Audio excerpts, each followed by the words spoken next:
Hodi. Naviwe. Naviwe.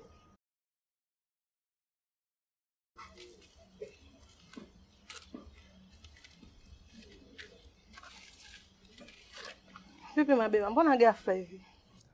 Mimi nilikwambia ila we mbishi. Mambo mengine yanatakiwa ufanye uchunguzi kwanza. Mambo gani? Mbona yote tushazungumza? Wewe ulisema Posa amesafiri na hatarudi mapema.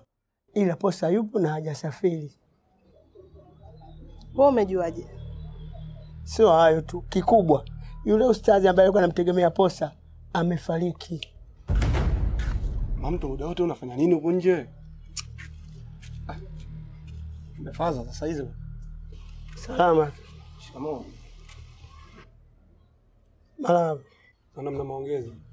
Ndani basi mambe.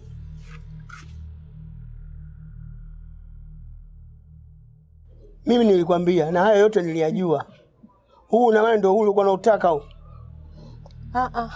Hapana Mabeba, naomba nisikilize basi. Sina muda wa kusikiliza. Wewe nenda kaendelee na kazi zako.